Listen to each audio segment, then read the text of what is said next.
everybody. Welcome to Under the Arch Sports. I'm Eric Hobbs. And I'm David Woldingen. And today we are going to continue our series with the top 5 biggest questions facing Mizzou football in 2022. Number 2 on our list, can the offensive line make life easier for a new quarterback and a new running back? Before we get into that, make sure you subscribe to our YouTube channel and find us on social media, Facebook, Instagram, and Twitter. Guys, we are closing in on 1,000 YouTube subscribers. We need your help to get there, so go ahead and hit that subscribe button. Now, David, it's interesting with Missouri. I think when Coach Drink took over as the coach, offensive line was probably the most talent deficient spot on the roster. Yeah, he's had to put in a lot of work to try to revamp the line. And it's still, I would honestly say it's still a work in progress, but it's much better, in my opinion, now than it was then. And lots of size. Yeah, there's lots of size on the line. Almost everybody now who's projected to start is around 320. And if they have the speed and the strength to go with it, it's going to be a big help, especially against the SEC defenses. I mean, the talent is getting there. The offensive line, it just takes longer than other positions.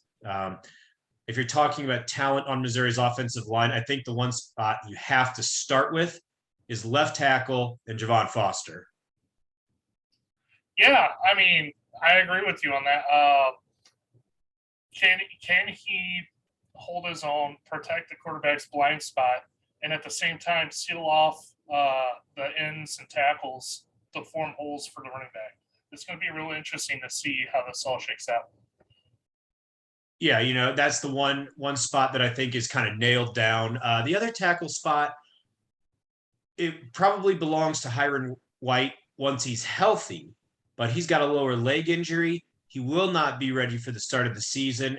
And really the big mystery here is exactly when he will be back, because you're looking at the season opener being against Louisiana Tech. Okay, you shouldn't need him to win that game.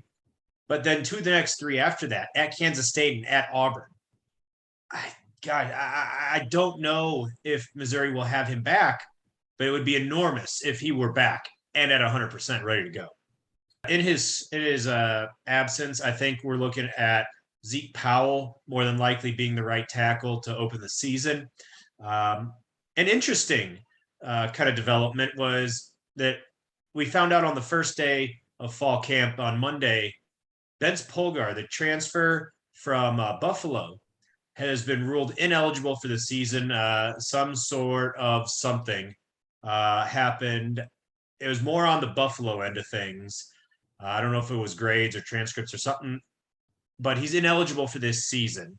How the NCAA finds a way to declare anybody ineligible in a transfer anymore is beyond me. But no Vince Polgar this season, and what that means, the center position probably belongs to redshirt freshman Connor Tollison. Yeah, and in my opinion, probably the most important outside of your left tackle and whatnot on the line, because you got to snap the ball and not only be aware of that, but be able to get up quick enough to make a block or do what you need to do, find a guy to body up. Connor, as you said, is a redshirt freshman. So hopefully he's built up enough strength over this last year to do what needs to be done. Yeah, it'll be interesting to see a guy who's only played in mop-up time. He redshirted last season, his true freshman year, played in mop-up time, and now he's going to be the quarterback of the offensive line. That's very interesting. But Tollison may be up to it. The star rating wasn't necessarily there, but I mean, if Nick Saban offers you, I trust it, right? Could Tollison had the Alabama offer that sticks out to me, and he was noted as being pretty impressive in fall camp. The job seems to be his to lose. For Polgar being out, that was one where I think the coaches were hoping that Connor Tollison would be good enough to beat Polgar out, but it was going to be something where he had to earn it. So essentially, what him being ineligible does is it hurts depth, and the center is going to be a bit of a crisis if anything were to happen to Tolleson.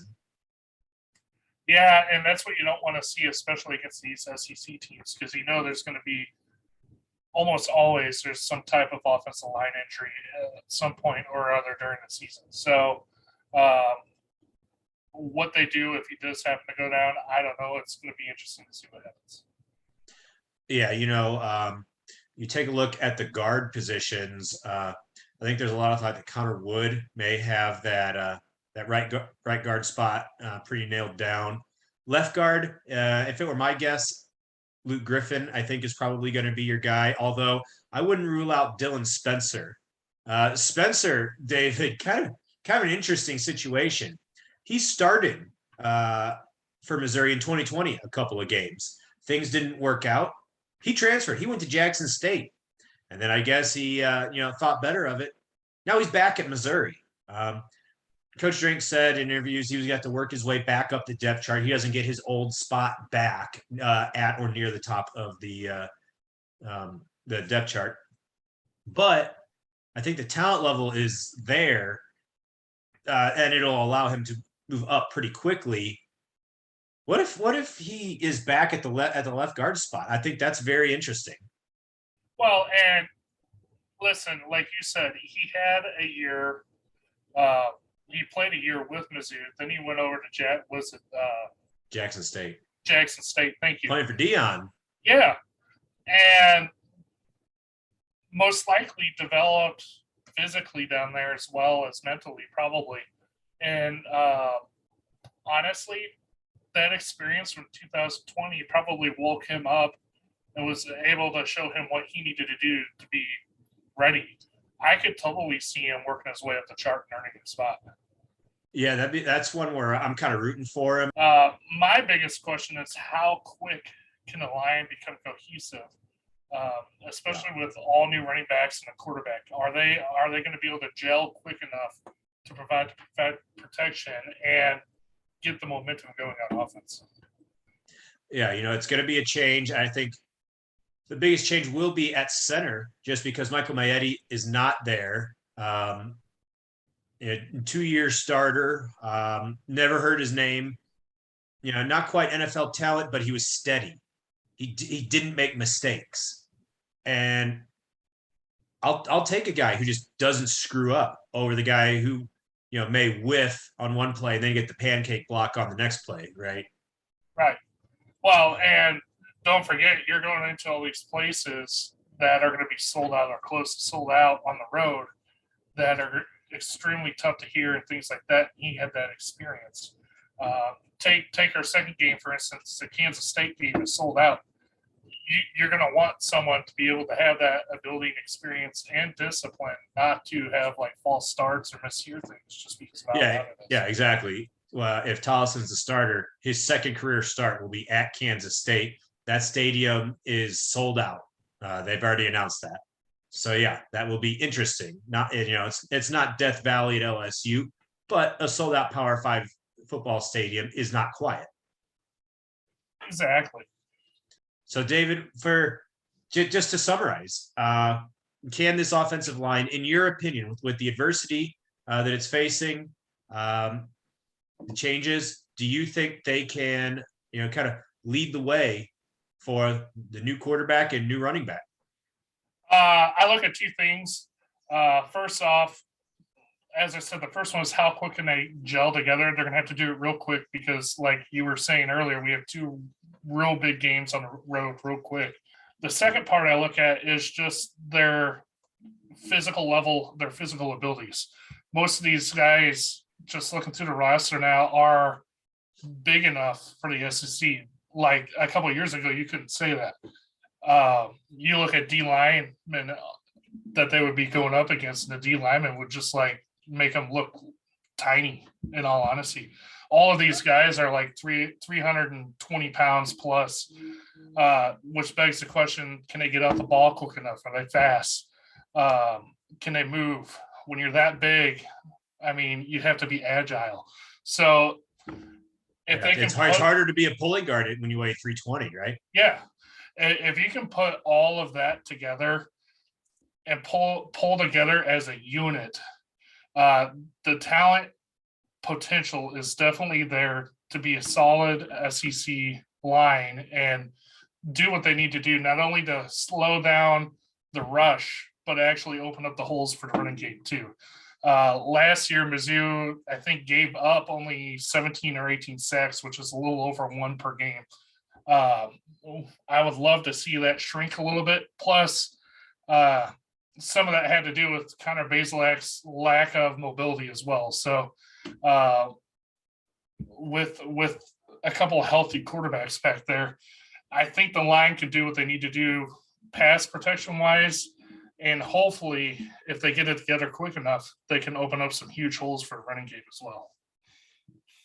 Yeah, and as far as the original question of can they lead the way for new quarterback, new running back, I think it's going to hinge a lot on Connor Tollison and how he does at center. I think that's going to be the determining factor more than any other single thing, aside from potentially Hiron White's health.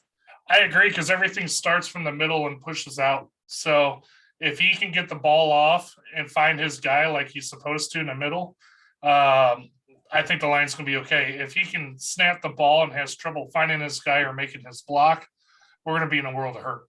So our eyes are definitely going to be on him, because he's the one who's going to gel the whole offensive line. Anyway, that's all we have for this preview, if you want to call it. Thank you for watching Under the Arc Sports.